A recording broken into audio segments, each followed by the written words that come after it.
relation, il n'y a pas d'entente, il n'y a pas de compréhension, c'est sûr que on va accoucher d'une souris. Alors, une des parties s'appelle comment? Comment nous avons dit? Le client ou encore le patient. L'autre partie? Le conseiller.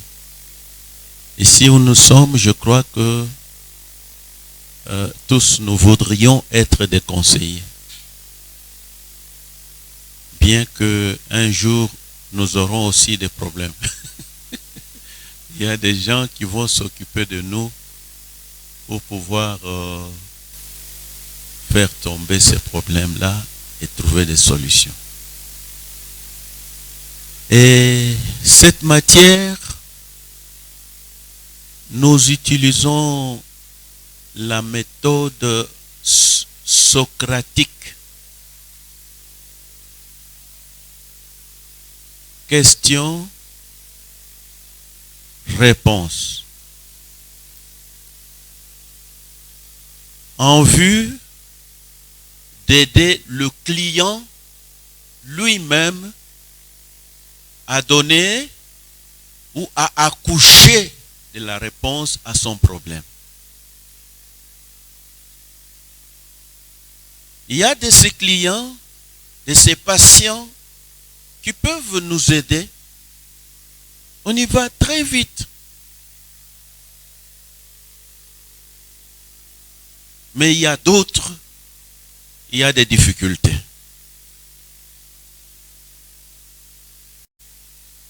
Et ces difficultés, nous avons eu un seul mot qui représente toutes ces difficultés-là. Quel est ce mot?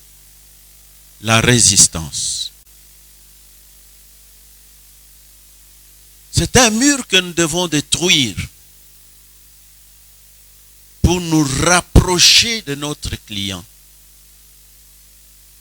Donc il y a une conduite que nous devons avoir vis-à-vis du client. Sinon, c'est sûr qu'on ne réussira pas. Alors, notre dernier point a concerné quoi? La résistance? Ou quoi?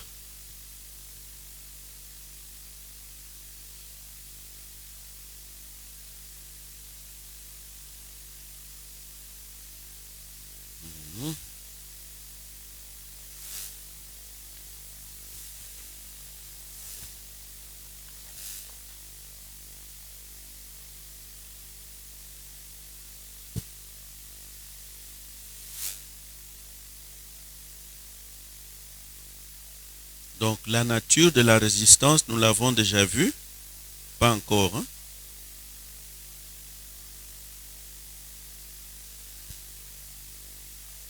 Ça, c'est déjà vu. N'est-ce pas? Les sources de la résistance, déjà vu. Le point est. C'est là que nous sommes. Les 5 niveaux de la résistance. Donc j'ai donné le sujet, pour ne pas dire le thème, et sans qu'on entre là-dedans, n'est-ce pas? En tant que professeur de l'homilétique, vous avez suivi que j'ai 2 mots qui tournent dans ma tête. Sujet et thème. Quelle est la différence? Est-ce qu'il y a de mes anciens étudiants qui ont eu ce cours? Non. Qu'est-ce qui est plus grand selon vous? Imaginez seulement, je vais vous aider. Entre le sujet et le thème, qu'est-ce qui est plus large? Qu'est-ce qui a un contenu plus grand? C'est les sujets. Donc à partir du sujet, on peut avoir autant de thèmes. Là, vous êtes dans les bons. Ok. Revenons à nos moutons. Donc les 5 niveaux de la résistance. Donc chaque individu a un niveau de résistance. Et on peut partir jusqu'à un certain pourcentage pour trouver le niveau de l'individu. Mais il y a des occasions où la personne peut atteindre le maximum de la résistance. Quand ça devient grave, donc 100% résistance.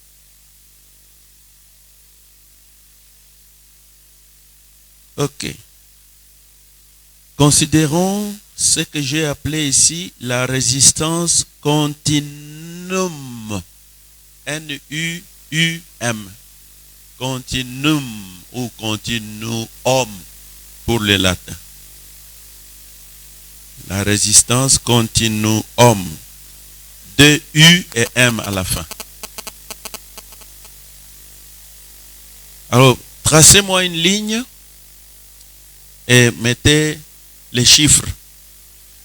À votre gauche, vous avez minimum et à votre droite, vous avez maximum, mais vous dites 1, quelque part, 2, quelque part, 3, 4, jusqu'à 5. 5 maximum, 1 minimum. Je n'ai pas de tableau. Je fais ceci. Vous tracez une ligne, n'est-ce pas? Ici, vous écrivez minimum et à la fin, là-bas, vous écrivez maximum. Mais sur la ligne, vous avez 1 comme au minimum, puis quelque part 2, 3, 4 et enfin 5 comme maximum. C'est ça votre ligne dont je parlais. Ça va, docteur? Ok. Alors, 1. Le premier niveau.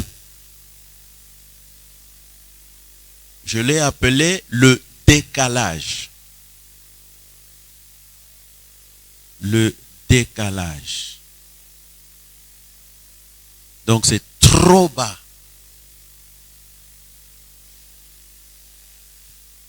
Qu'est-ce qu'on remarque dans ce niveau? Le client est agité. Il est vraiment agité. Et il peut même parler en mal du conseiller.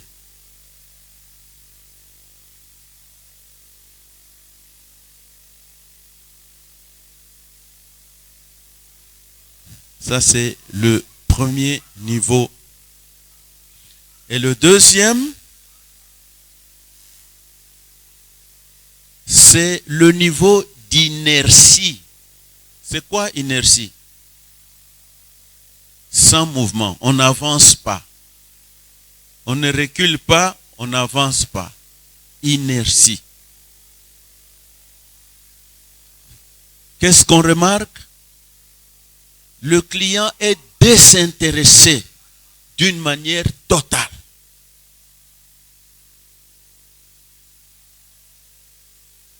Et quand vous lui posez une question, il vous répond d'une manière très brève.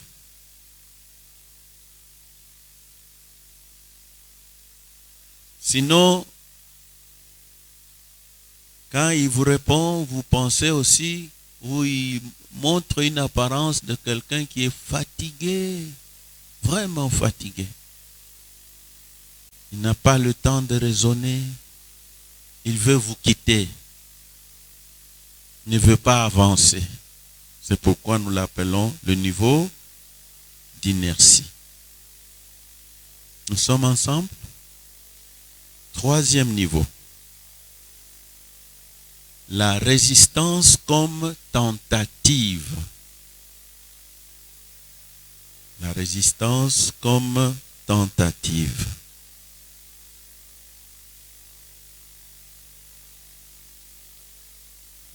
Donc il est en train de tenter à ne plus, ou bien il ne veut pas continuer, il ne veut pas, il montre qu'il ne veut pas l'entretien.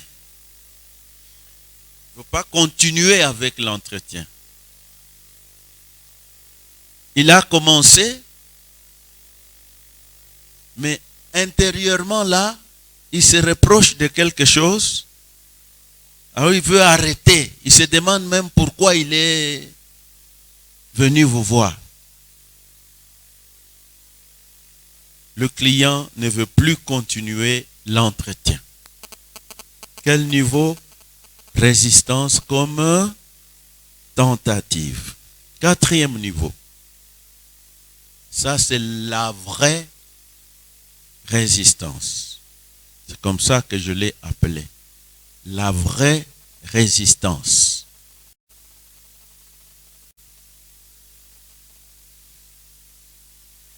Et dans la vraie résistance, quand il résiste, il devient direct, donc beaucoup plus direct dans son attaque vis-à-vis du conseiller. Et il ne veut pas recevoir les questions, comme pour dire, il se retire complètement. Se retirer complètement veut dire, comme il ne veut plus répondre, donc il est silencieux, très calme. Si vous voulez forcer la chose, là alors il gronde le conseiller. Tout ça, c'est une manière, ce n'est pas qu'il est votre ennemi. Tout ce qu'il cherche, c'est que vous le lâchiez et qu'il parte.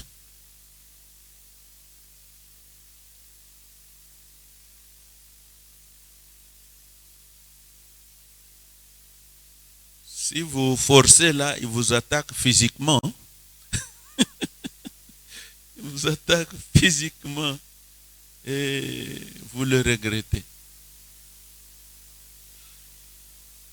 Ça, c'est 4, hein? Et 5, enfin, le maximum, c'est le rejet total. Là, c'est le dernier pourcentage, 100%. Rejet total. Là, aucune participation. Il ne peut dire ni oui, ni non, ni quoi à vos questions. Il y en a qui ont un mode de vie comme ça. Hein? S'ils commencent même à parler, vous dites, ça c'est un miracle. Toi, tu parles aujourd'hui. Il a un mode de vie comme cela. Mais dans le cadre de la cure d'âme, là, c'est un rejet total. Alors, nous pouvons aussi accepter que c'est un mécanisme de défense. C'est un mécanisme de défense. Voilà là les 5 niveaux de résistance. Y en a-t-il quelqu'un qui a raté un niveau? Quel est le premier niveau? Le décalage. Le deuxième? L'inertie. Le troisième? La résistance tentative. 4? La vraie. Et enfin, rejet total. Voilà, là vous êtes dans le bon. Si vous faites vraiment attention à ces choses que nous vous donnons, vous pouvez faire un très bon travail.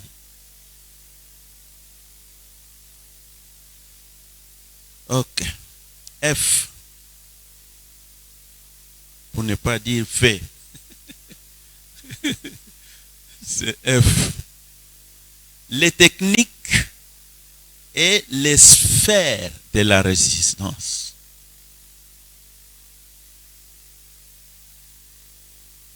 Il y a deux choses. Les techniques, c'est une. Et deux, les sphères de la résistance. Commençons par les techniques.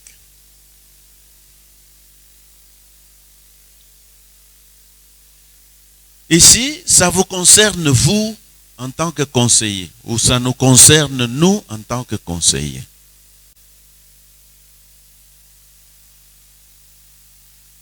Nous sommes dans l'entretien et nous cherchons à sortir de la résistance qui est déjà posée. Et là, il faut une technique. Que le conseiller connaisse cette technique pour aider le client à abandonner la résistance ou bien à sortir de la résistance et accepter cette fois-là l'entretien amical avec le conseiller.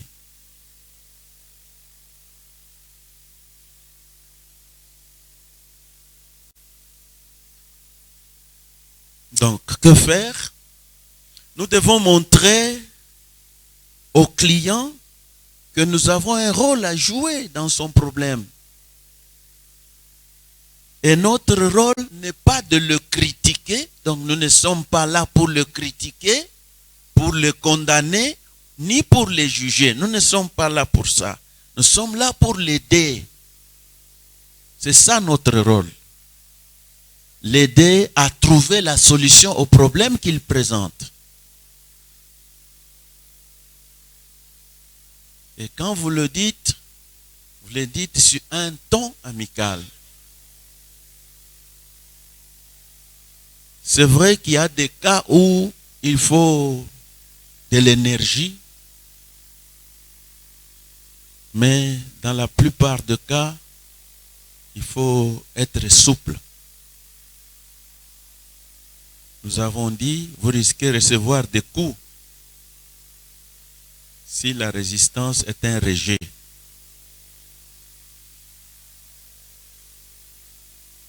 Donc, voilà ce que vous devez savoir. Bien sûr, vous ne serez pas de son côté immédiatement. Donc, on peut aussi ajouter que vous ne cherchez pas à les justifier.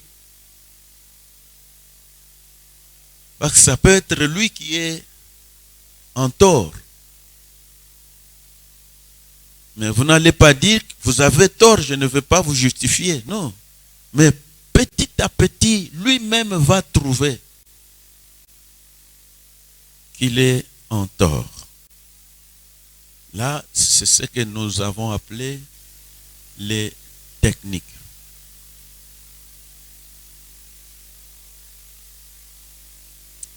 Maintenant, les sphères de la résistance.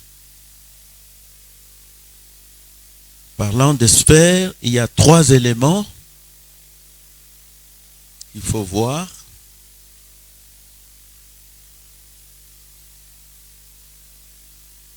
Et ces 3 éléments font ou bien mettent l'accent sur la résistance. Nous devons les connaître. Des choses qui accentuent la résistance. Première chose, premier élément, lorsque le conseiller pose trop de questions, c'est pour dire qu'il ne faut pas poser trop de questions. Mais quand il pose trop de questions, la résistance augmente. Il faut éviter de poser trop de questions. Surtout quand on dit trop, comprenez que ça dépasse le niveau.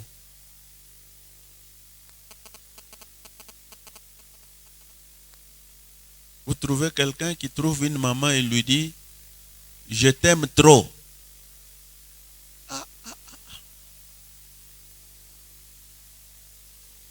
C'est mal compris, n'est-ce pas? On a mal compris le mot « trop ». Alors, ne posez pas trop de questions, ne dépassez pas. Et soyez limité dans les problèmes.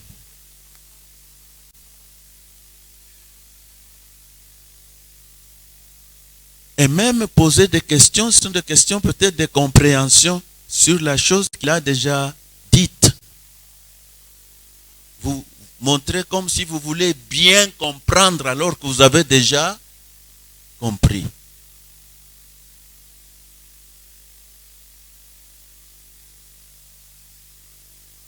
Vous voulez être sûr si ce qu'il a dit, c'est ce qu'il a réellement dans la tête. Sinon, il va changer. Deuxième élément, c'est la culpabilisation. Qu'est-ce qu'on dit? Culpabilisation. Culpabilisation du client. Donc, vous le culpabilisez.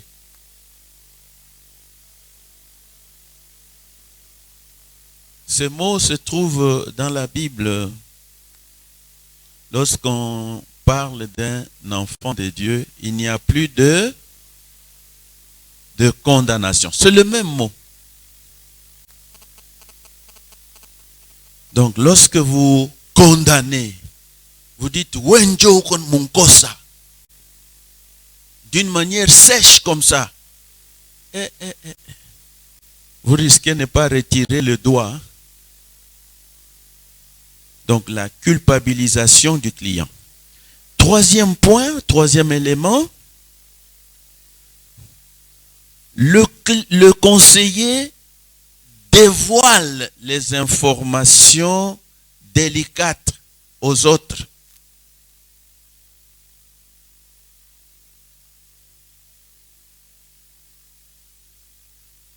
Il vous donne, les clients vous donnent les informations, mais vous prenez les mêmes informations, vous les donnez à quelqu'un. Supposez, il parle, vous appelez quelqu'un. On y tient le secrétaire parle. Chiki. Écoute ce que l'autre me dit. Est-ce qu'il est intelligent? Est-ce qu'il est sage? Là, vous les jugez, vous les condamnez. La résistance va augmenter. Voilà les trois éléments qui accentuent la résistance. Mais alors, comment réduire la résistance? Technique, sphère, comment réduire la résistance? Elle est là, la résistance. Comment la réduire? Une des choses déjà vues, c'est avoir de l'empathie. C'est un mot peut-être que vous utilisez déjà, mais dans ce domaine, c'est peut-être la deuxième ou la troisième fois que je l'utilise. Est-ce que vous pouvez m'expliquer c'est quoi l'empathie? Qui a une bonne mémoire là-dessus? Oui, mon ami.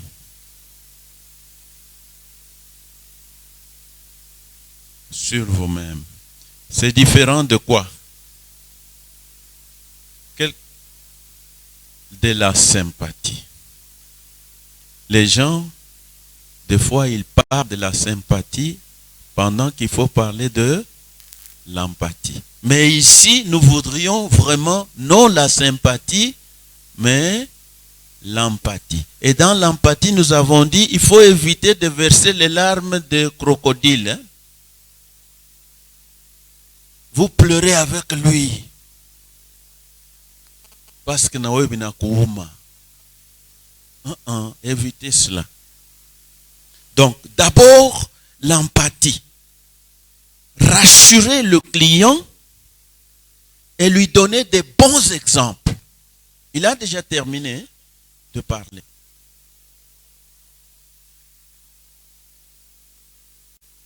Où est-ce que vous donnez les exemples? C'est tiré de la vie. C'est pourquoi j'ai dit que celui qui a plus d'expérience, donc qu'est-ce que je voudrais dire?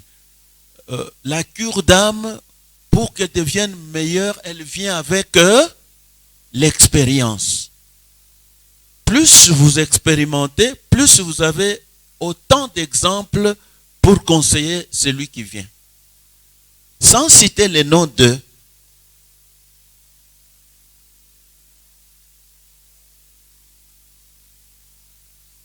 Alors, attention à l'humour. Humour.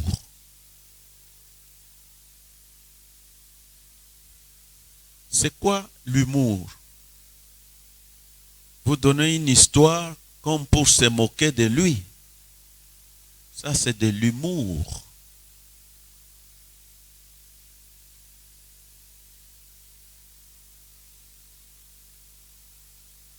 Deux, ne montrez pas que vous êtes surpris par ce qu'il dit. Vous dites, ah, c'est comme ça. Non. Le conseiller, il est là.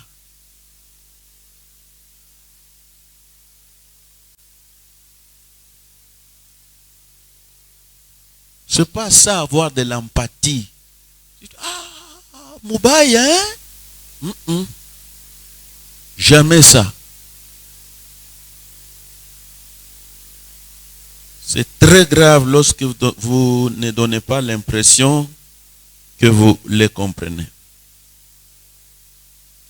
Alors, vous, ou bien en tant que conseiller, nous considérons sa psychologie surtout et son impression que nous voyons.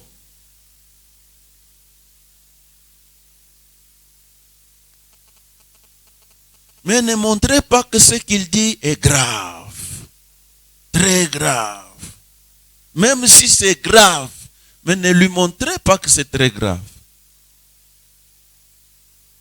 Bien que vous compreniez que ce cas est vraiment grave, mais ne lui montrez pas immédiatement, même par votre face, votre réaction, que ce qu'il dit est grave.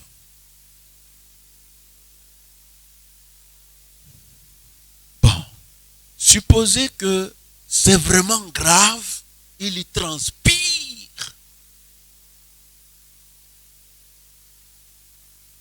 Et il bouge là où il est là, en train de parler. Que faire pour le calmer un peu? Pourquoi pas lui donner à boire, si vous en avez les moyens? Donnez-lui à boire ou prenez carrément une pause. Est-ce que tu peux te calmer un peu? Repose-toi un peu, puis nous allons parler.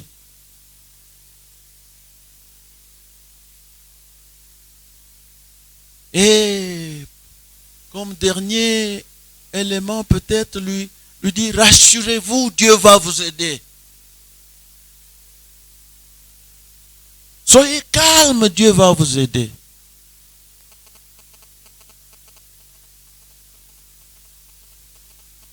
Parce qu'il y en a qui peuvent ne pas accepter même le verre que vous lui présentez. Parce que le problème est trop grave. Voilà. Ça, c'est comment réduire la résistance. Je suis en train de courir parce que le temps... ça, c'est la 40e séance. 3e séance. N'est-ce pas? Mais je suis obligé, la direction me demande de courir. Mais c'est un cours de 60 heures. Ok. Chapitre 2.4.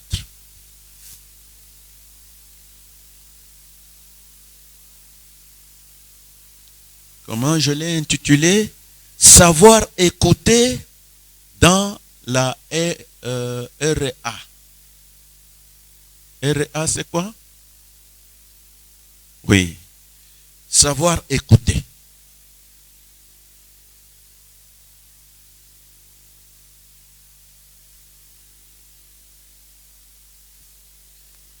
Est-ce que la Bible nous demande de savoir écouter? Bien sûr. Voyons ce que dit la Bible. Jacques,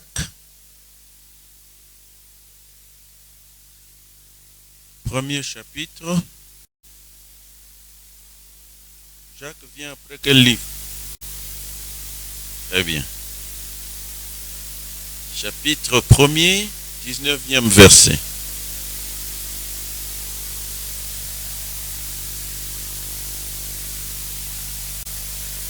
Oui.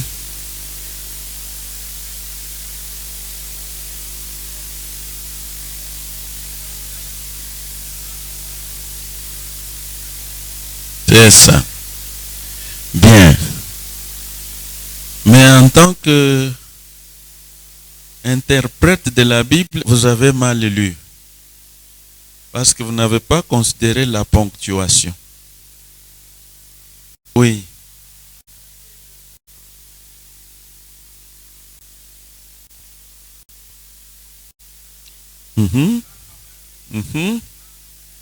Très bien.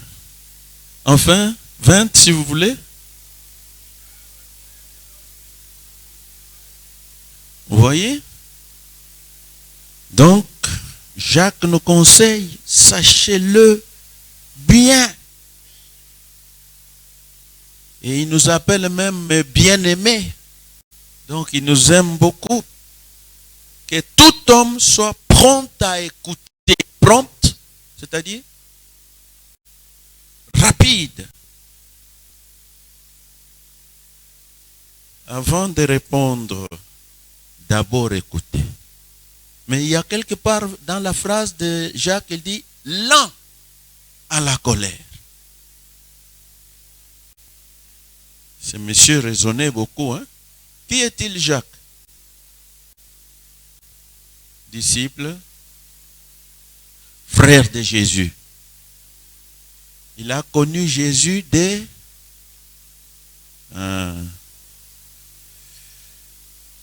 Si vous lisez très bien la Bible, vous trouverez au moins 300 versets qui parlent de écouter. Donc c'est un élément très très capital. Mais notre manière d'écouter, vous écoutez l'homme comment? Nous avons dit l'autre jour, continuez. Vous faites autre chose. Vous prenez le téléphone. Continuez, je vous suis. Il risque de vous dire, il sent immédiatement que vous n'êtes pas intéressé à son problème. Même chez vous, dans votre maison, l'enfant parle ou maman parle ou papa parle, vous faites autre chose. Ah, tu fais une belle information.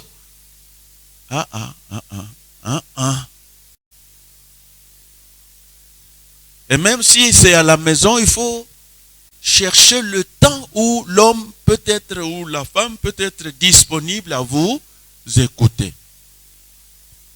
Pas, il a trop sommeil, vous dites, allez, réveille-toi, nous devons parler. Ça, c'est à la maison, n'est-ce pas? Mais à l'église, dans votre bureau où vous recevez les gens, en tout cas, ne soyez pas trop occupés le moment de recevoir.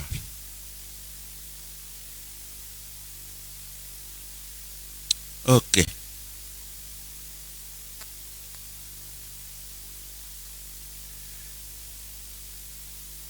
Deux. Un, c'est base biblique, si vous voulez.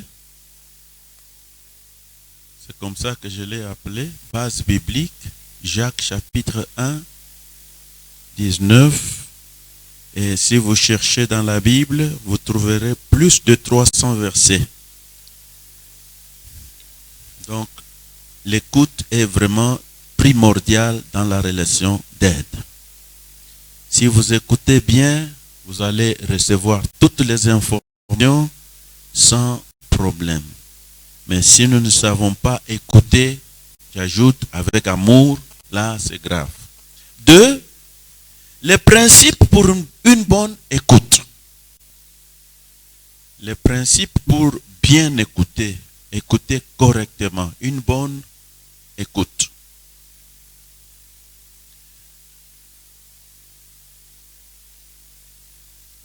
Encore, nous prenons un exemple, cette fois-ci, de notre Seigneur Jésus-Christ dans l'évangile de Jean.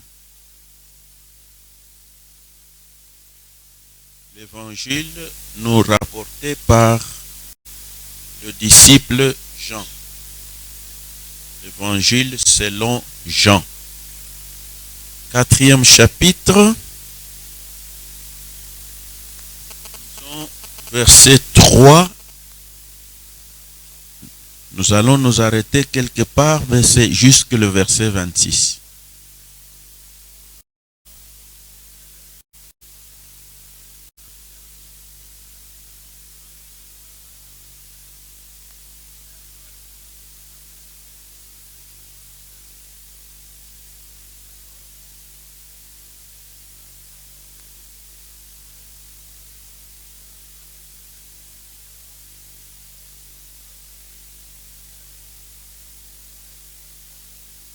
Qu'est-ce qu'on dit de Jésus? Il était réellement fatigué. Est-ce que le conseiller peut être aussi fatigué? Il dit non.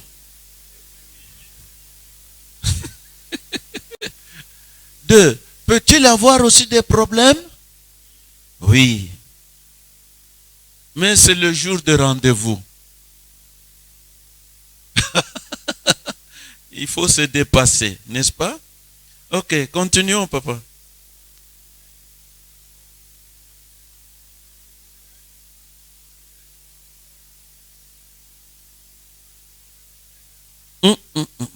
Sixième heure, c'est à quelle heure? 18 heures. Au moment où vous voulez fermer la porte du bureau. Allons-y.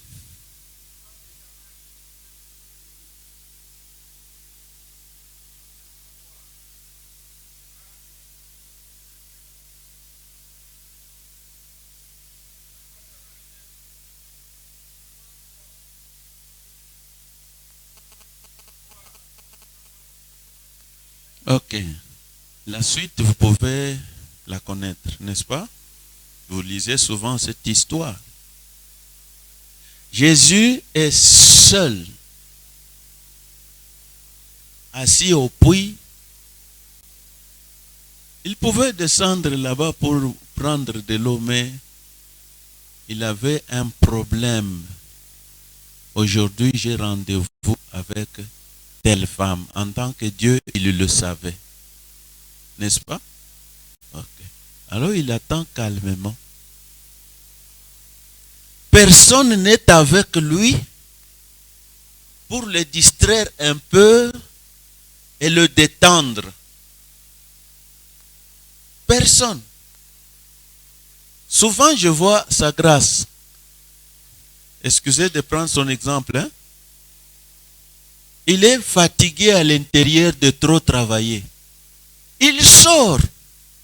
Il se met à la porte là. Et les gens qui passent, ils commencent à leur parler. C'est pour avoir la détente. Un pasteur sans détente, je crois qu'il va souffrir d'une... Comment vous appelez ça? Voilà. Il va craquer. Jésus est seul, personne pour lui parler. Cette femme arrive. Vous connaissez toute la discussion qui s'était passée entre lui et les résultats, n'est-ce pas? Qui a gagné, le conseiller ou bien le client? Le conseiller. Il allait d'une question à une autre et les réponses venaient de la femme. Lui ne faisait qu'apprécier. Cette fois-ci, tu as dit vrai. Il l'encourage. Si j'ai dit vrai, c'est que je peux encore dire vrai. Elle va continuer. Même celui que tu as n'est pas. Là, il fait une révélation. Les gens sont différents l'un de l'autre. Alors, nous parlons de principes à partir de ce verset 1. Principe pour une bonne écoute. Quelques principes.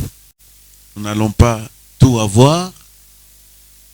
L'expérience vous aidera. Premier principe.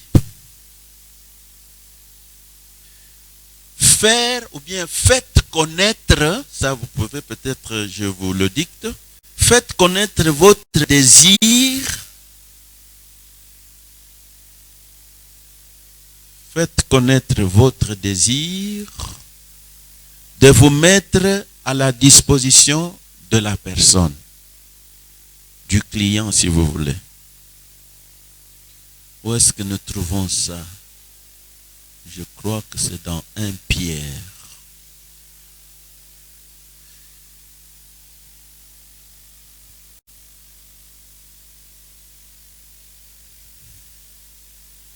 Chapitre 3,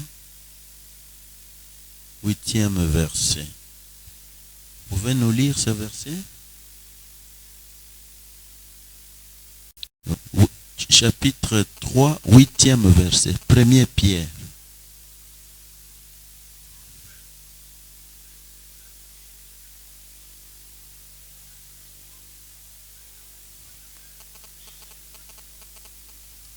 Ça va? À la place de compassion, nous allons mettre empathie aussi entre parenthèses. Donc, qu'est-ce que Pierre nous conseille ici? Nous allons le comprendre plus tard. Il dit, faites connaître votre désir de vous mettre à la disposition de la personne. C'est ce que je vous ai dit. Alors, 1 Pierre a tout expliqué. Deuxième principe.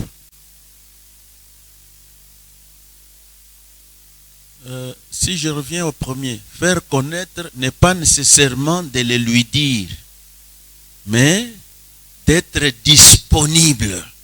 Votre manière de le recevoir, votre manière de vous asseoir, votre manière de le regarder, votre manière de l'écouter. Vous êtes disposé. Deuxième principe, je dicte encore, déterminer le niveau auquel se trouve, déterminer le niveau auquel se trouve la personne.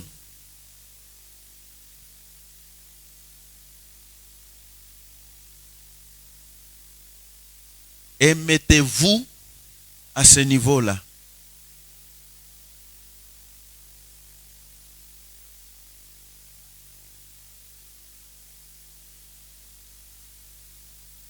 Là, ce n'est pas simple.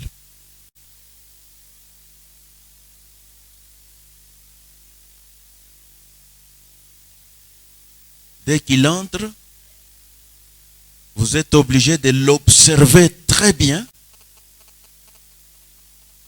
Bien sûr, vous essayez de le distraire un peu en le recevant pour qu'il soit aussi à l'aise.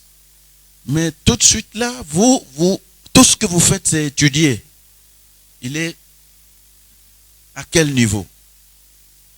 Et vous allez être au même niveau que lui. Pourquoi pas être même au-dessus de lui? Troisième principe.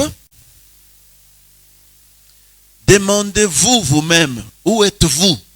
Quel niveau? À quel niveau vous êtes?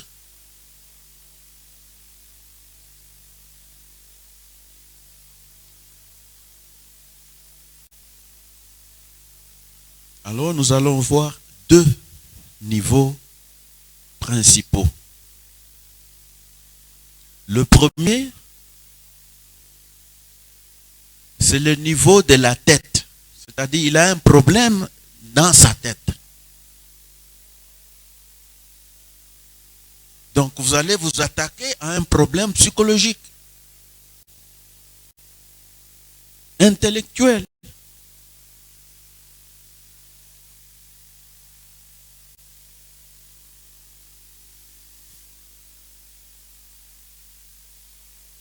Ok.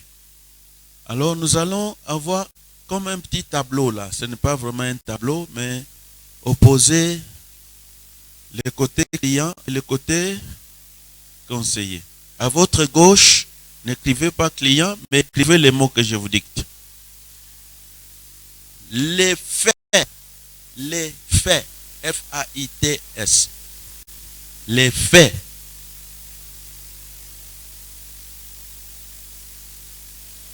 Tirez une ligne. Du côté du conseiller, nous avons les conseils. S'il présente les faits, vous vous donnez les conseils. Du côté gauche, les faits. Du côté droit, les conseils. Droit, c'est le conseiller. Gauche, c'est le client. Deuxième possibilité. Pardon?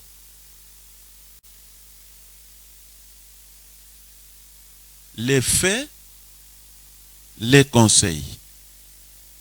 Bon, je suis mal assis, hein?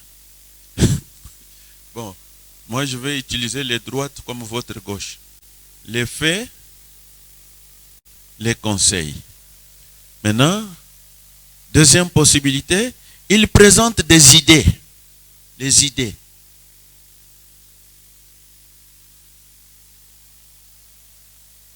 Et vous, les solutions. Là, c'est du tic au tac.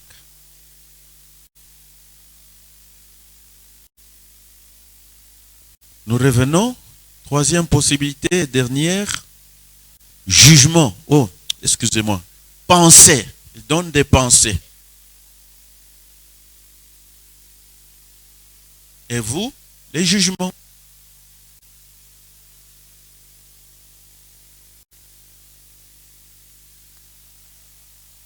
Mais la question revient.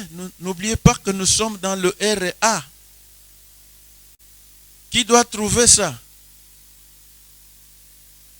Il est vrai que vous devez trouver, mais vous n'allez pas les donner. Vous allez l'aider, lui, à les trouver. Est-ce que c'est clair? Oui. Ça, c'est le niveau de la tête. Passons au niveau du cœur.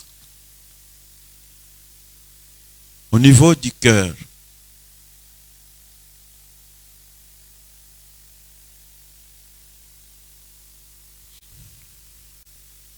Une difficulté que j'ai moi. L'homme est en combien de parties?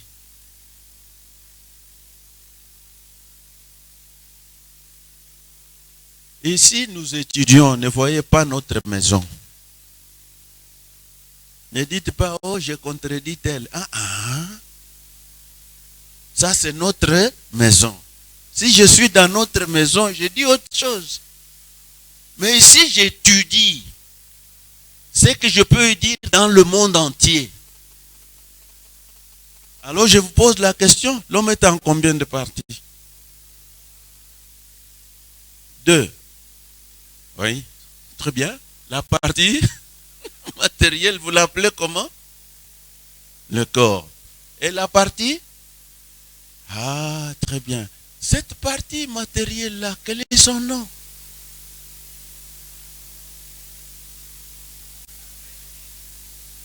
Ah, voilà, le problème revient.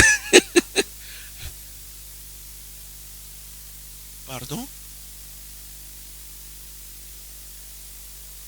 Ah bon? L'âme se trouve dans le sang? Vous êtes sûr? Allez vérifier dans votre Bible. Parce que je vois Jésus qui rend son âme. Et vous dites l'âme est dans le sang. C'est un problème. Voilà. Ok. Ce sont des difficultés bibliques. Mais il faut raisonner maintenant.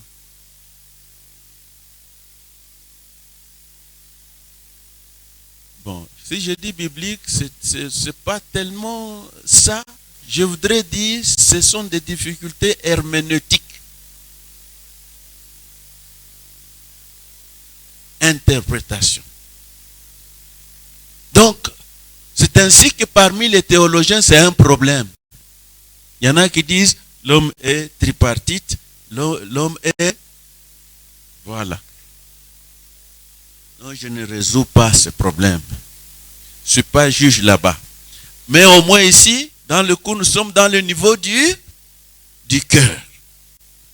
Encore 3 possibilités. Du côté client, les sentiments.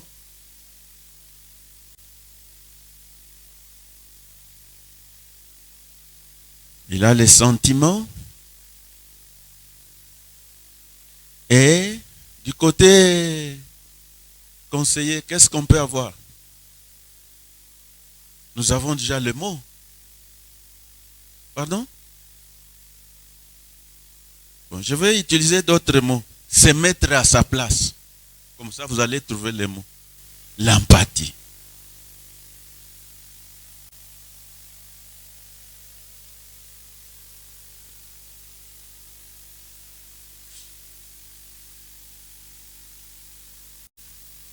Parce que nous parlons des sentiments. Et c'est la cure d'âme. Relation d'aide.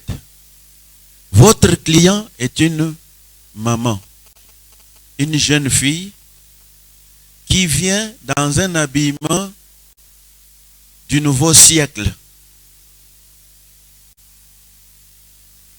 Elle entre. Vous êtes seul. La cure d'âme vous demande de regarder. Et le gaillard la chante, premier regard, deuxième regard.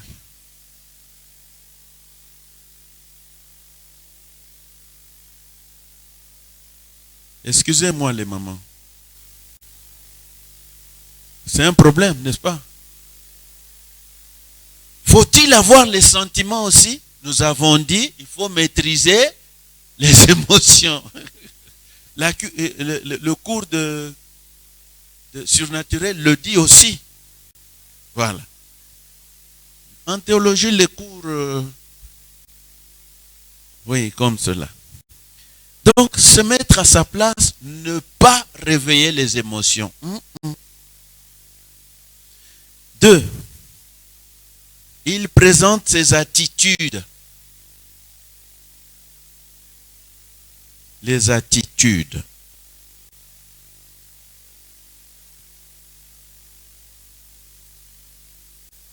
Généralement, c'est quelqu'un que vous connaissez. Il a toujours été ainsi. Il présente ses attitudes. Qu'est-ce que nous, en tant que conseillers, nous allons faire? Simplement le comprendre. Donc, la compréhension.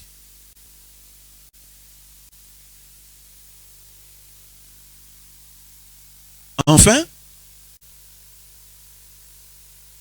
il révèle son fort intérieur.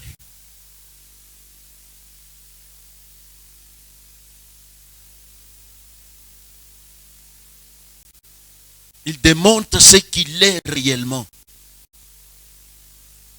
Vous ne l'aviez jamais connu dans cet état-là, mais vous remarquez qu'ici, il est sincère. Il vous présente ou bien il vous révèle son fort intérieur. Alors là, une affection est demandée au conseiller. Affection.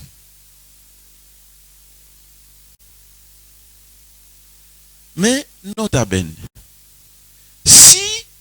la personne est au niveau du cœur, là où nous sommes, qu'est-ce qu'il faut? Il faut bien comprendre ses sentiments.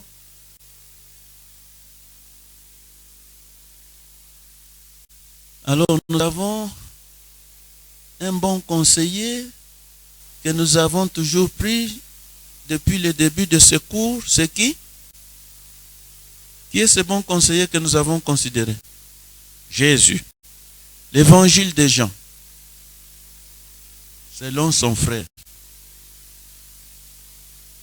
11e chapitre, 33 jusqu'à 35.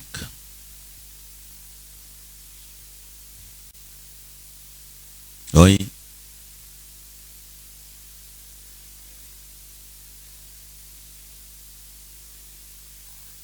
Est-ce que nous suivons? Ah, voilà. Est-ce qu'on peut reprendre la lecture? Maintenant, on va suivre? Très bien.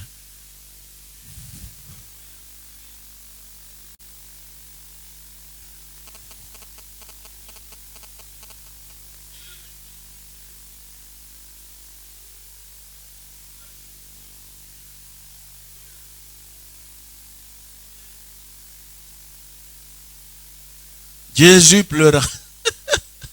Notre bon exemple a pleuré. Alors que nous disons qu'il ne faut pas pleurer. Bon, nous avons dit qu'il faut comprendre les sentiments. Mais dites-moi, les pleurs de Jésus ici, c'était quelle sorte de pleurs? Est-ce qu'il a pleuré parce que son ami est mort?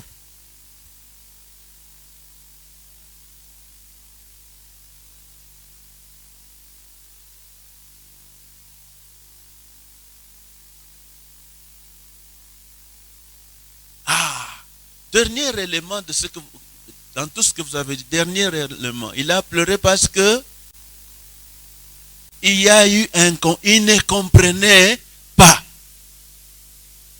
Vous voyez, les sentiments de Jésus, ce n'est pas ce que quelqu'un d'autre peut penser. C'est le regret du fait qu'on ne comprend pas qu'il peut donner la solution. Il y en a qui viendront chez vous, ils pensent qu'il n'aura pas de solution. Pendant que vous voyez la solution. Vous êtes au niveau du cœur.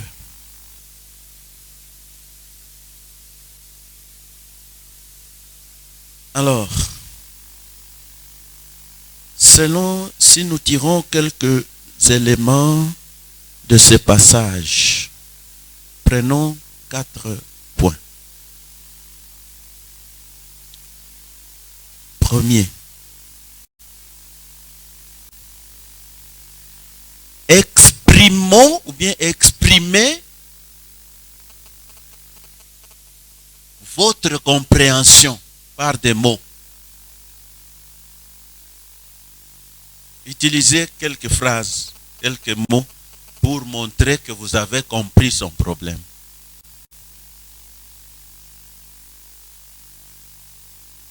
Ça, c'est première réaction envers celui qui est comme les sœurs de ce monsieur qui était décédé il y a 4 jours.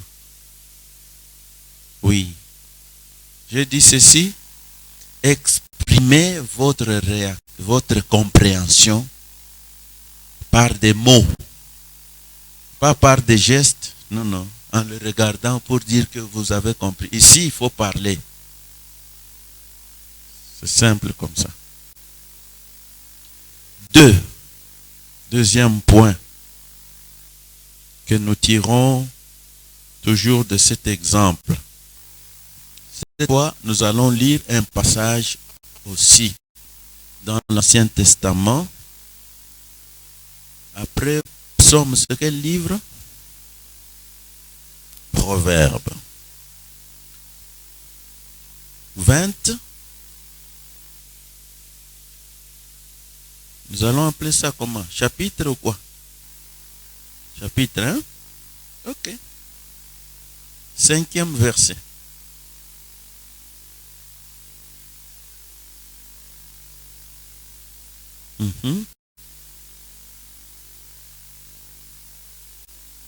Est-ce que vous comprenez? Je sais que il a lu très bien, mais vous n'avez pas saisi quelque chose. Reprenez.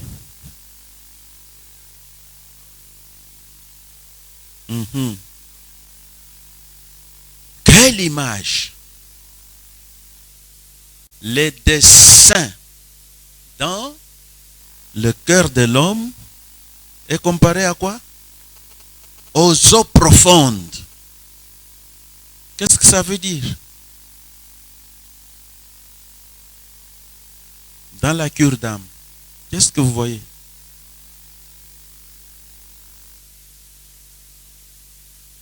Oui, plus ou moins. Vous vouliez dire?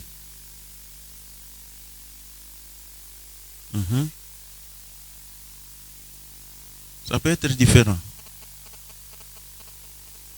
À peu près. Mais revenons presque à ce qu'il a dit. Oui.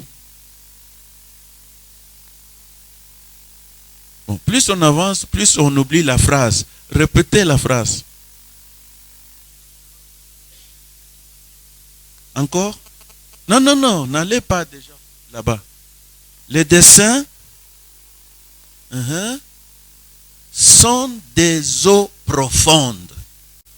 Mettez-vous à la place de quelqu'un qui va sur le lac. Les eaux profondes qui se trouvent là-bas. Dans le fin fond là-bas, il y a quoi? Les gros poissons. Si vous pêchez à la surface, ce sont des petits.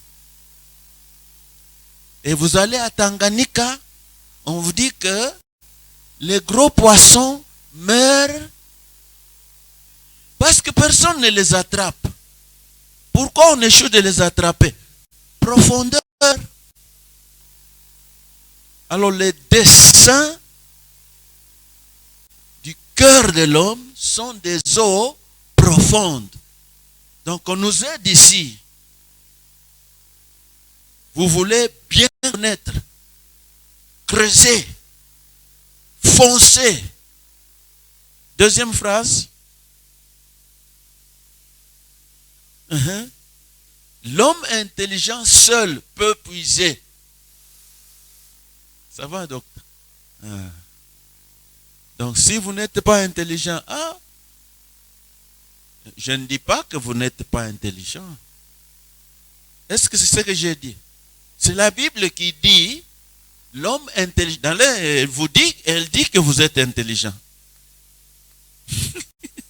Vous allez bien puiser ce qui est caché, Moulechini. Voilà. Qu'est-ce que ça veut dire?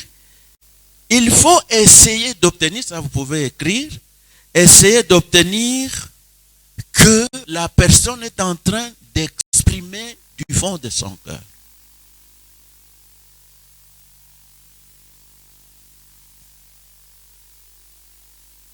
Il est en train ou elle est en train d'exprimer le fond de son cœur. Ça, il faut essayer d'obtenir. Parce qu'il y en a, il vient avec le problème, mais il survole. Il faut aller avec lui jusqu'à ce que il descende.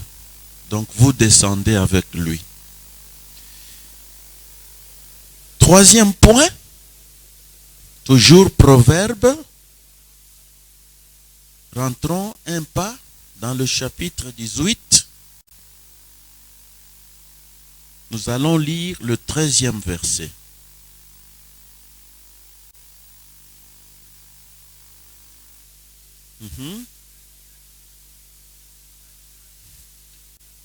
Il y en a qui ne suivent pas.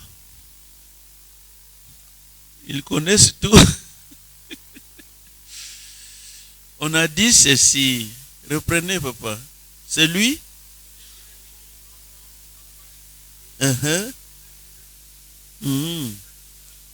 Là, on a dit, il est intelligent. Mais ici,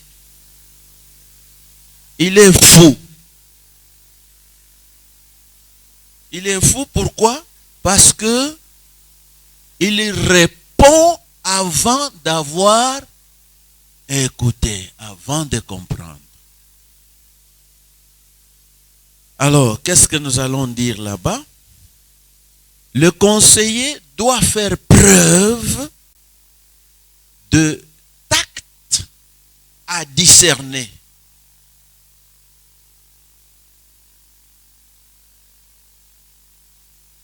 Avant d'intervenir. Il doit faire preuve de tact. Tact, comme je le prononce. T-A-C-T.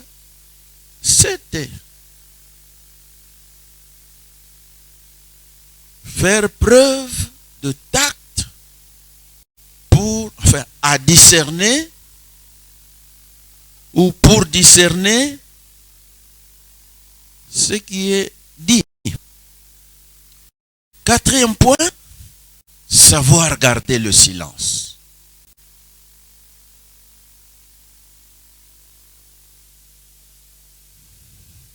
Même si vous êtes pressé à dire quelque chose, aussi longtemps qu'il n'a pas encore fini, ne l'arrêtez pas pour dire écoute, écoute, écoute.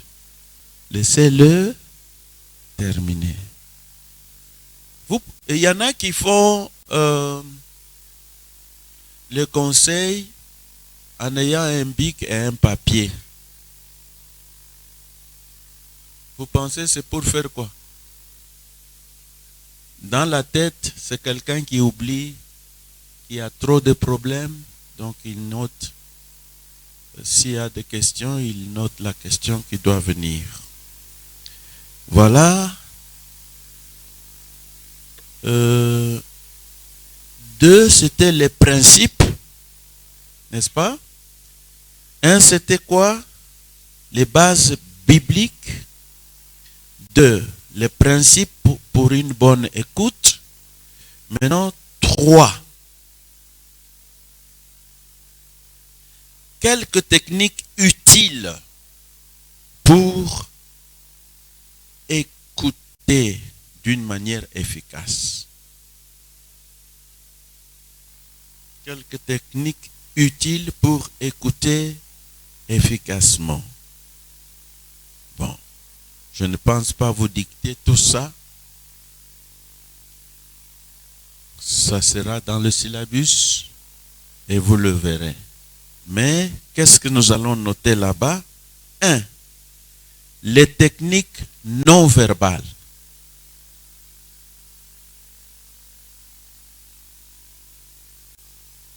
Les techniques non verbales, qu'est-ce que nous voulons dire? Il faut écarter tout ce qui peut abîmer ou entraver l'entretien. Technique non verbale. Telle que vous entendez non verbale, c'est-à-dire vous ne dites rien. 2. Les techniques verbales. Il y aura à dire là-bas. Par exemple, vous l'invitez à parler. Baba, c'est Massas. Qu'est-ce qui vous amène? Après l'avoir mis dans de bonnes conditions. Nous avons dit, vous pouvez lui donner à boire, vous pouvez le faire asseoir, vous pouvez. Il est un peu calme là, vous l'avez posé. Maintenant, est-ce que vous pouvez parler maintenant? Bon, il y a des techniques verbales. Bien sûr que vous allez terminer par la prière, n'est-ce pas? Oui, dans ces techniques, il y aura la prière comme technique verbale. 4. Les conditions d'écoute. Les conseillers doivent écouter, mais quelles sont les conditions? 1. Le conseiller doit avoir de la discipline de soi. discipline de soi. Ce qu'il impose, il s'impose aussi. Discipline de soi. 2. La compréhension.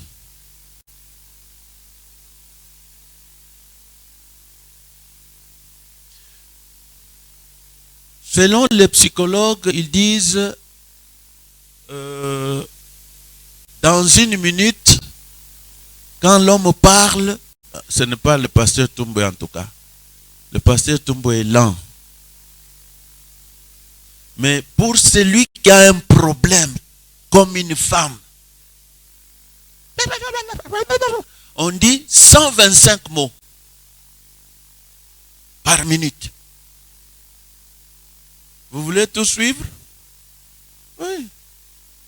Sinon, vous ne saurez pas diriger votre conseil comme il faut. Il faut écouter malgré le fait qu'il y a trop de choses qu'elle dit. Il y en a même qui parlent, la salive sort. Bon, mu wakati ya sasa mpatie nani cache-nez. N'est-ce pas? Voilà. Ça c'est 2. Hein? 3. Éviter de parler. Ça c'est un piège. Souvent, on veut parler. C'est un piège. Alors, il faut éviter de parler. Quand il continue à parler, lui, le client. Voilà les conditions d'écoute.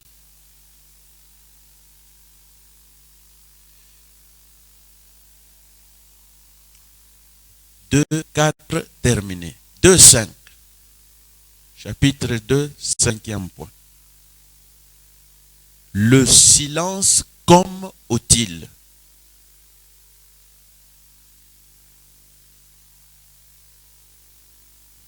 Le silence comme utile. Point A, l'emploi du silence. Entre parenthèses, vous pouvez mettre définition aussi. Si vous comprenez l'emploi, vous pouvez bien définir. Alors, le silence, nous avons dit, le conseiller doit suivre en silence, n'est-ce pas? Donc ça, c'est obligatoire pour le conseiller, il faut le silence. Mais c'est possible que le silence vienne du client. Nous sommes là dans le cas de la... Qu'est-ce que nous avons vu ici? Ce qu'il faut détruire, c'est quoi? La résistance. Quand il oppose le silence, il ne veut plus parler, ça peut être la résistance. Mais ici, nous sommes dans le silence là devient un outil. Donc quelque chose nécessaire pour résoudre le problème. Pour le conseiller, c'est facile. Il peut poursuivre, mais le client, il doit se taire pour aussi vous suivre et bien comprendre les questions que vous posez. Sinon, ça tombe dans l'eau. Alors, je dirais que le silence peut venir soit du conseiller, soit du client. Et alors, dans ce cas, c'est un silence positif.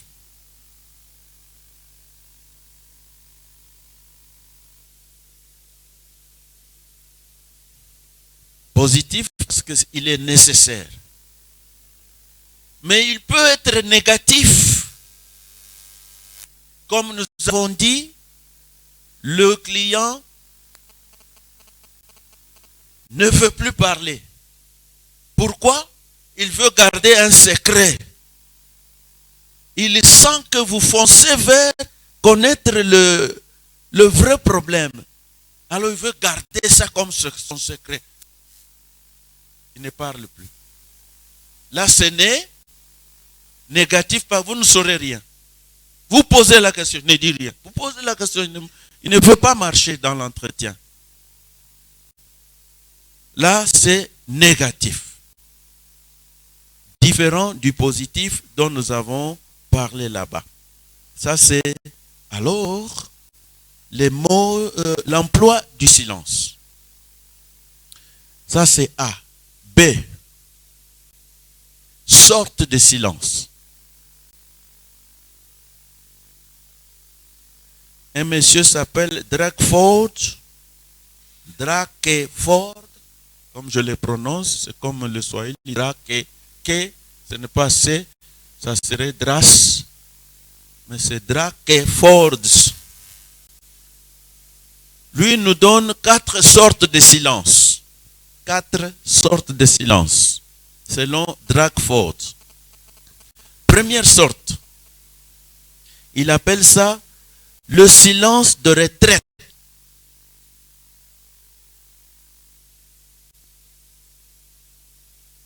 Dites-moi, ce silence appartient au client ou bien au conseiller? Le silence de retraite. Vous comprenez le mot retraite? Alors, c'est au client ou bien au conseiller? En fait, c'est... Hein? Mais il y a deux propositions. Quelle est la meilleure? Donc, c'est le conseiller qui se retire. Alors là, vous avez mal raisonné, n'est-ce pas? Qui se retire? C'est le client. Son silence là, c'est pour retirer. Il ne veut plus avancer. Retraite. Voilà. Drakeford dit, première sorte, c'est le silence de retraite. Donc le client, celui qui est concerné, il ne veut pas répondre et ainsi la barrière c'est quoi? Résistance.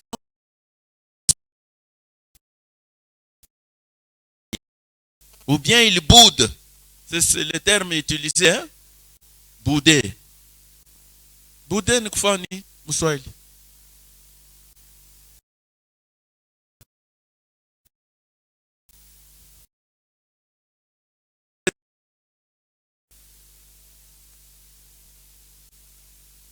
Boycotter. Je crois que le mot boycotter n'est pas à la place. Il y a beaucoup d'interprétations, vous voyez. Okay, donc, il boude. Vous posez. Non, ne bouge pas. Ok, première sorte. Deuxième sorte. Le silence comme défi, comme un défi.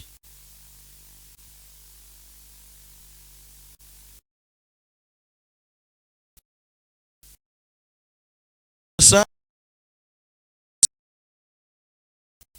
s'exprime.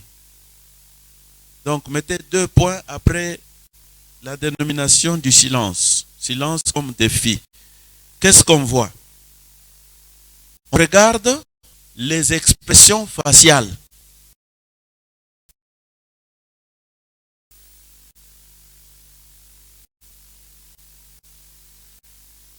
Donc, c'est pourquoi nous devons le regarder dans les yeux.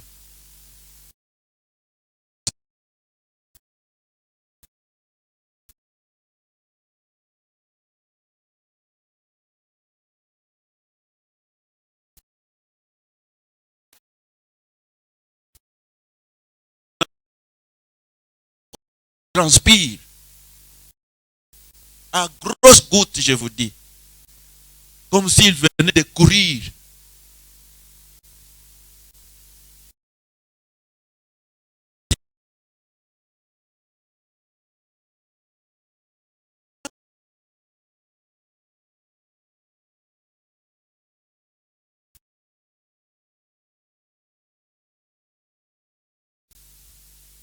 Ou bien il commence à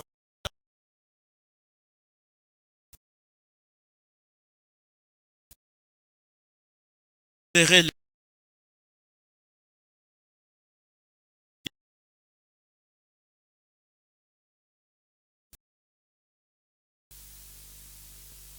Et pour quelqu'un comme le pasteur Jeff, il commence à faire quoi? Il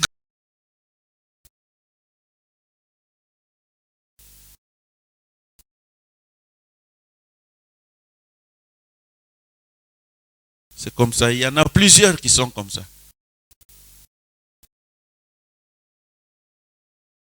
Ça grincer les dents, qui ne grincent jamais. Comprenez qu'il y a un défi. 3, selon Drakeford, le silence comme réprimande. Le silence comme réprimande. C'est-à-dire, il n'est pas content de tout ce que vous venez de lui dire. Tout ce que vous venez de dévoiler comme secret, vous venez de découvrir. Et d'ailleurs, c'est lui-même qui l'a dit, n'est-ce pas? Maintenant, vous connaissez le secret. Sera-t-il calme? Il souffre intérieurement. Alors, il oppose un silence là, comme pour vous réprimander.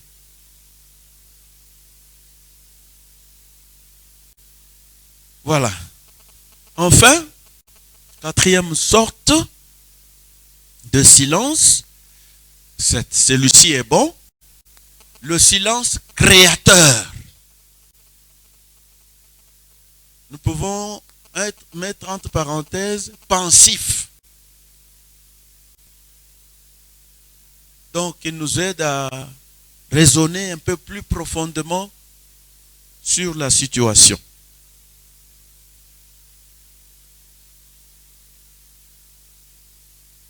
Alors, comme vous remarquez, le premier, le deuxième, le troisième sont des silences négatifs.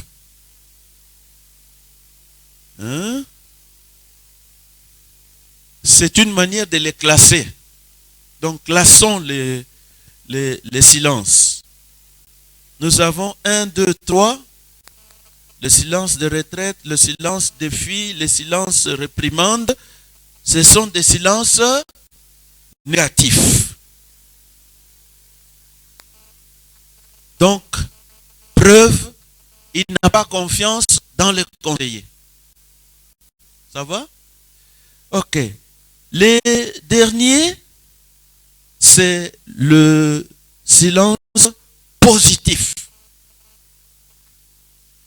Nous l'avons appelé comment? Le silence créateur ou pensif.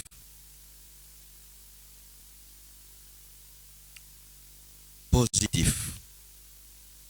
Alors, le silence positif est caractérisé par un temps de silence un peu prolongé. Bon, un autre mot, une pause prolongée qui peut, pour nous, quand il s'était comme ça, vous commencez déjà à raisonner. C'est un outil pour les conseillers qui l'aide à raisonner sur la situation. Voilà, ça c'est B, sorte de silence. C. On est ensemble? Comment interpréter le silence? Ça c'est C. Comment interpréter le silence qui se pointe à l'horizon?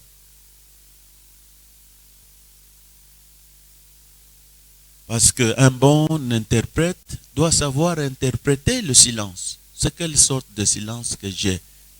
Qu'est-ce que ça voudrait dire? Pourquoi il s'était? Pourquoi il se calme comme ça? Pourquoi il ne dit plus rien?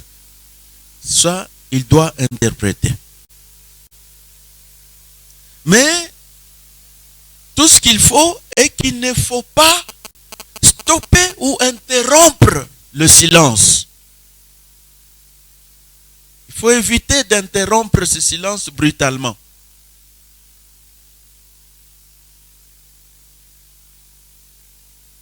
C'est-à-dire, si c'est un silence, vous trouvez que c'est un silence négatif, là vous pouvez interpréter. Qu'est-ce que je voudrais dire? Interrompre. Mais si vous remarquez, c'est un silence positif, créateur, ok. Là, laissez-le raisonner d'abord. Il va vous dévoiler quelque chose que vous n'avez pas entendu quand il parlait. Ou il veut dire quelque chose pour confesser. Manifester ce qu'il est réellement. Ça, c'est comment interpréter le silence. Très bref, n'est-ce pas? D. La valeur du silence. Pour qui, selon vous? Pour le conseiller. La valeur du silence pour nous conseiller.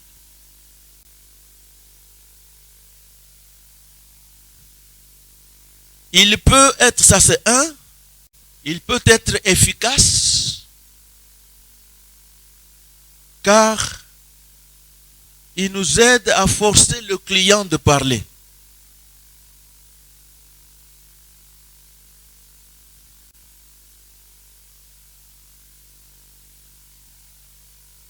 Donc dans son silence, il a trouvé quelque chose.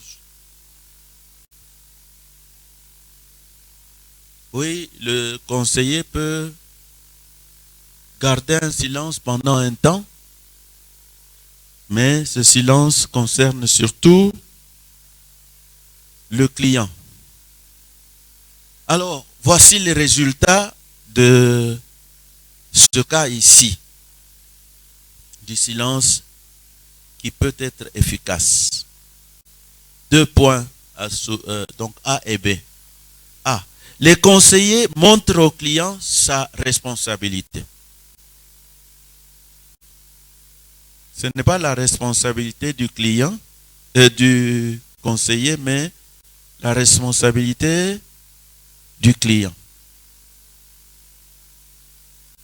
dans le problème. Le conseiller montre au client sa propre responsabilité. B, petit b, le client peut réfléchir en profondeur.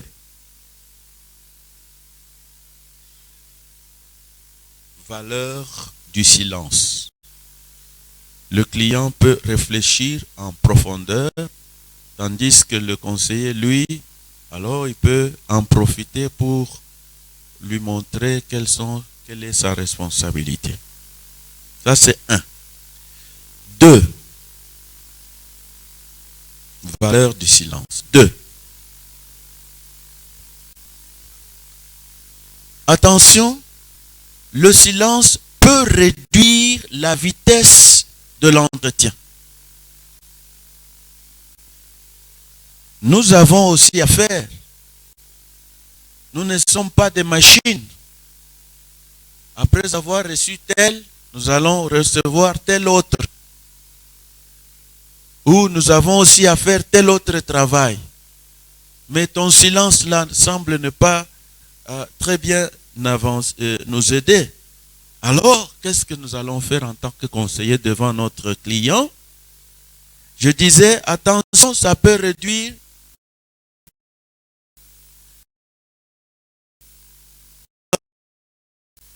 ici, c'est dans le... Il est en train de parler.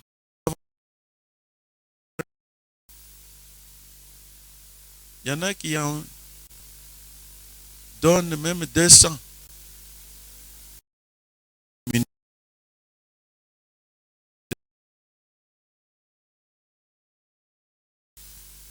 Dites-lui carrément, bon, pas si vite, hein? Hein? Tu les en as quoi? C'est ma copole. Comme ça, je vais bien te comprendre.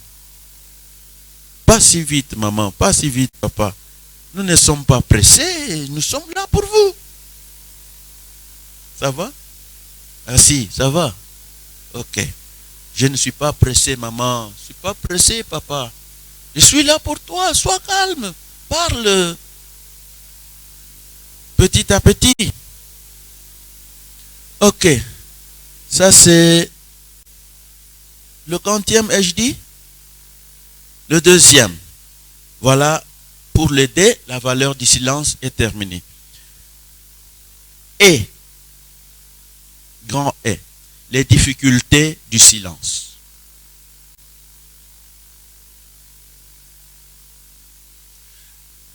Ça donne un embarras chez tous les deux. Tous les deux sont embarrassés. Et le conseiller et le client.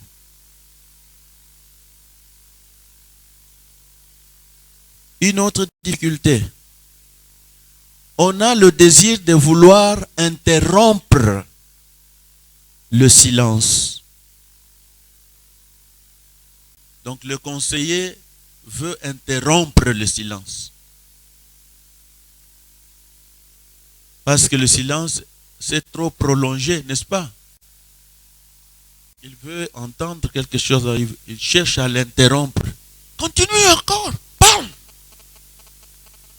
Pendant peut-être qu'il raisonne, qu'il a un silence positif.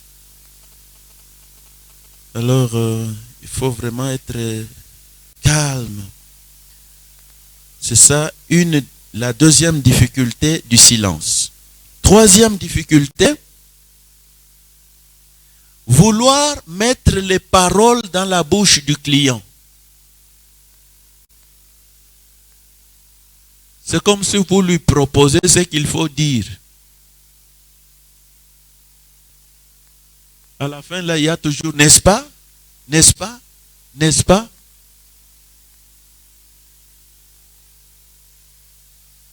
Vouloir mettre les paroles dans la bouche du client.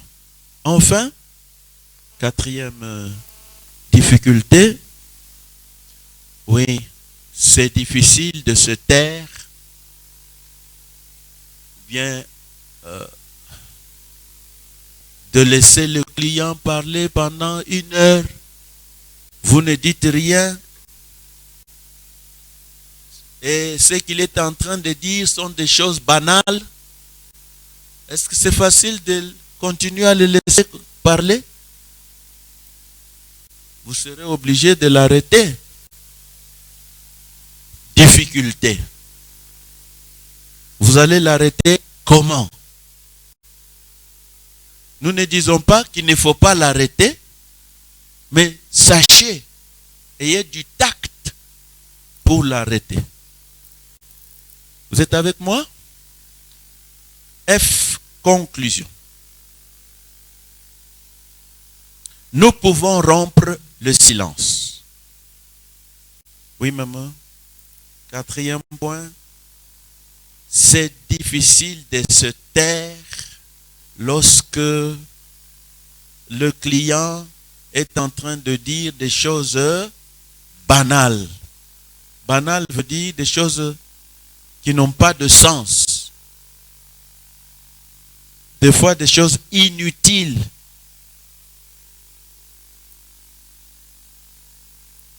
Alors, je disais, nous pouvons rompre le silence.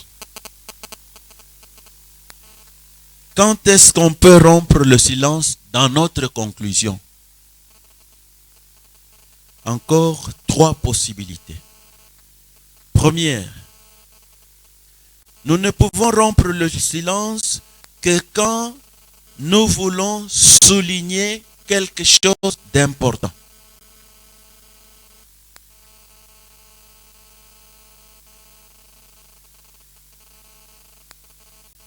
Rompre le silence lorsque vous voulez souligner quelque chose d'important. Deuxième possibilité, vous voulez réorienter la conversation ou bien réorganiser la pensée du client.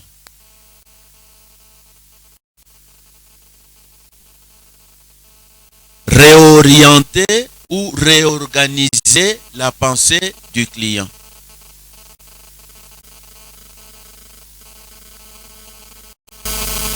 C'est-à-dire, vous voulez passer d'une étape à l'autre.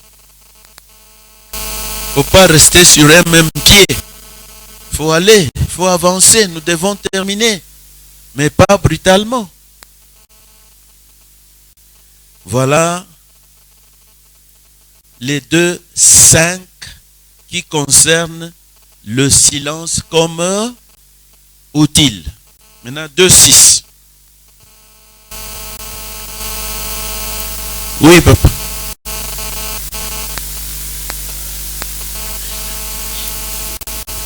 Oui. Mhm.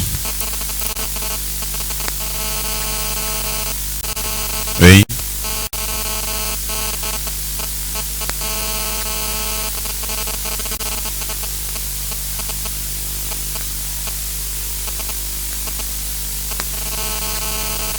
Et ils sont partis.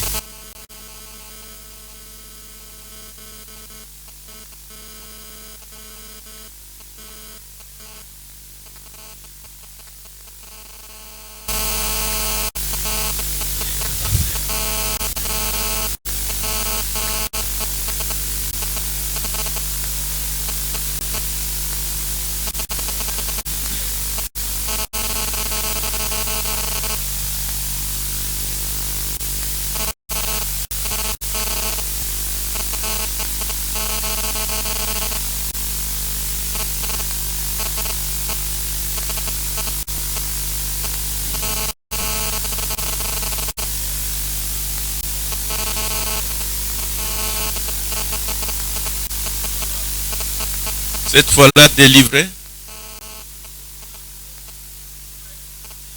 Non, avant de passer à ça, ah bon, ok, vous répondez à ma question.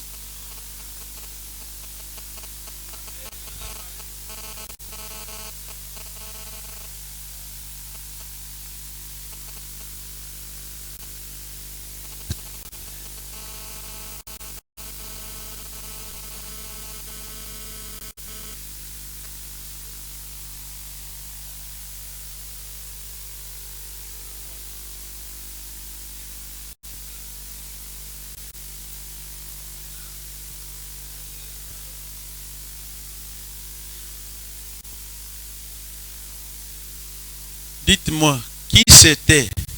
Le démon ou la personne?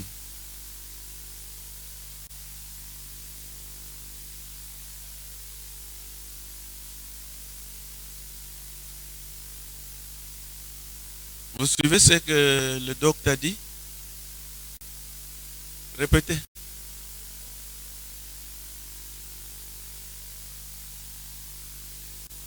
Peut-être une sous-question.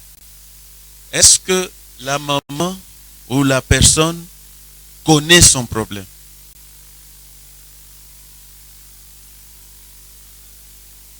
Elle connaît le problème, mais elle ne veut pas d'elle-même.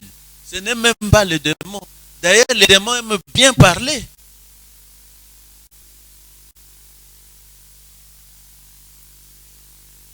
C'est rare que le démon se tait. Il veut montrer combien il est puissant. Et tout ce qu'il dit, c'est du mensonge. Même s'il dit de la vérité, mais il y aura toujours une portion de mensonge. Alors, elle connaissait le problème. Et le problème avait fait qu'elle avait de la haine envers les messieurs. Et vous voir, vous, messieurs, vous êtes comme celui-là. Va-t-elle vous recevoir? Absolument pas. Heureusement, la dame l'a convaincu à vous recevoir et vous êtes arrivé dans le bon, vous l'avez aidé jusqu'à ce qu'elle a été délivrée. Je ne sais pas la suite entre elle et son monsieur, selon votre conseil ces jours-là, ce qui est arrivé. Vous pouvez nous dire quelque chose? C'était déjà rompu.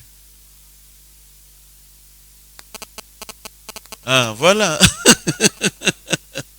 Donc, il fallait l'aider à se maîtriser, être calme. Un jour aussi, elle trouvera quelqu'un d'autre que peut-être elle va aimer plus que celui-là.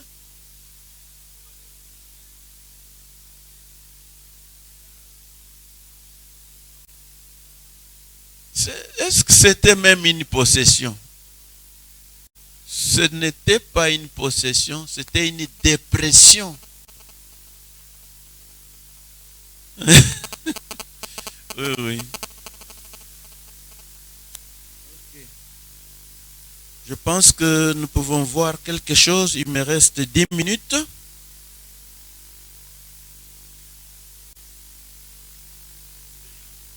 Pour rompre le silence. Je n'ai rien donné. J'ai donné 2. Le dernier, c'est le conseiller veut arrêter l'entretien parce que c'est trop. Le conseiller veut arrêter le silence ou l'entretien. Pas le silence, mais l'entretien. Là, c'est dans le cas où nous avons dit on peut rompre le silence pour arrêter l'entretien. Alors, point 6, nous n'allons pas tout voir parce qu'il est déjà temps. Je pense que la prochaine fois, le mercredi, nous allons terminer ce syllabus. Il m'en restera un. Parce que le cours en contient 2. Je ne sais pas si on m'en donnera l'occasion. Parce que c'est le 3e chapitre. Alors, la réflexion. 2, 6, la réflexion. Je disais que chacun de nous, chaque créature, chaque personne, chaque individu a besoin de réfléchir. Mais notre subconscient cache beaucoup de nos sentiments.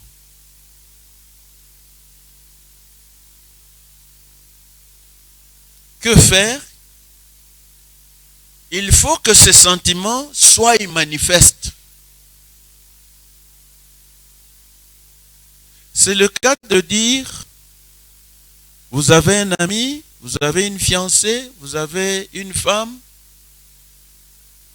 qui vous propose souvent un silence.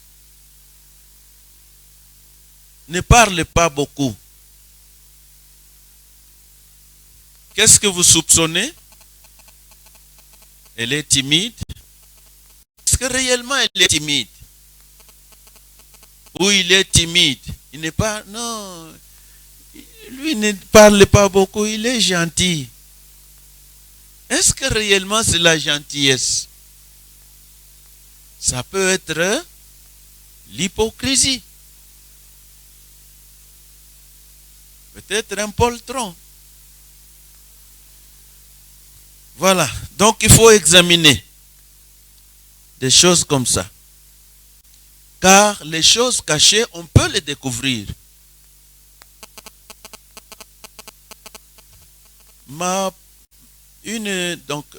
première femme, quand on était en fiançailles, elle me dira, si je veux te provoquer à voir si tu m'aimes, je vais t'appeler d'ici vers ce côté. Moi, je suis au milieu. Tu quittes ici pour aller là. Est-ce que tu contrôles quand tu arrives ici? Non, tu ne contrôles pas. Alors je fais ça. Et paf, tu tombes. Et je vais voir ce que tu vas faire. Ta réaction à ce moment-là. Si ce que tu es réellement, c'est un homme impulsif.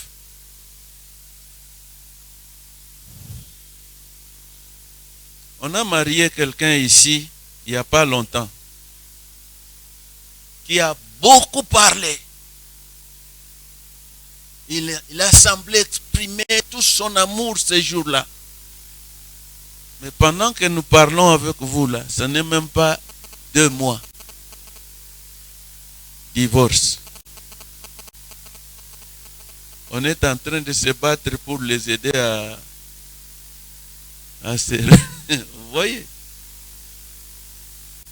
Alors, c'est un problème.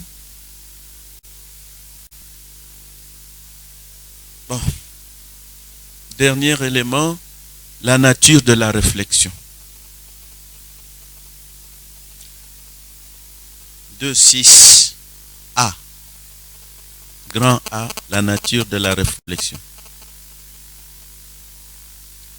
Elle essaye de faire manifester ce qui est subjectif. La nature de la réflexion. La réflexion essaye de faire manifester ce qui est subjectif.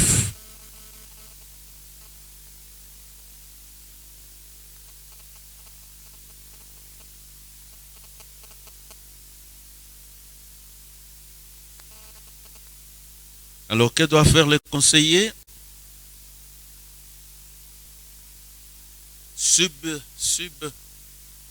Subjectif. Le conseiller doit exprimer en d'autres mots ce que le client a dit, c'est-à-dire ou même le silence du client.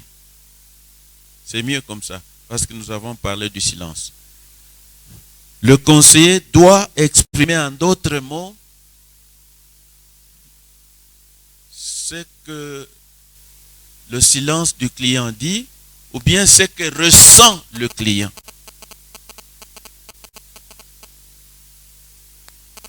Il doit faire ça. Ça, c'est A.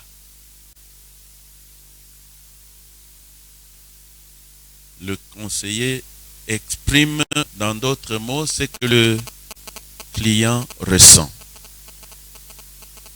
Voilà.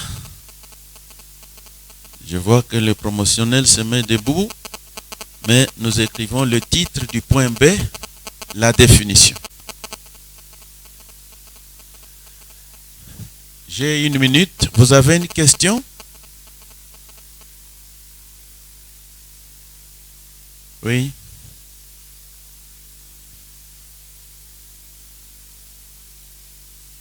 Oui. La tête et le cœur. Vous voulez me demander pourquoi? C'est ça la question? Bon. Je donne un exemple en vous posant une question. Que veut dire croire?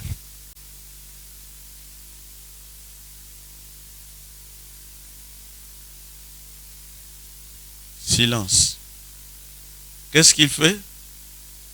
Il utilise la tête. Ça, c'est au niveau de la tête. Mais il y a des problèmes qui touchent le cœur. Mais c'est curieux, vous ne savez pas ce que signifie croire. Voilà.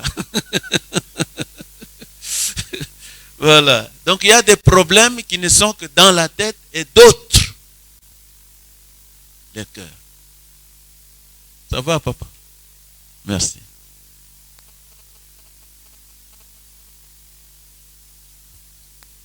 Voilà, merci pour aujourd'hui.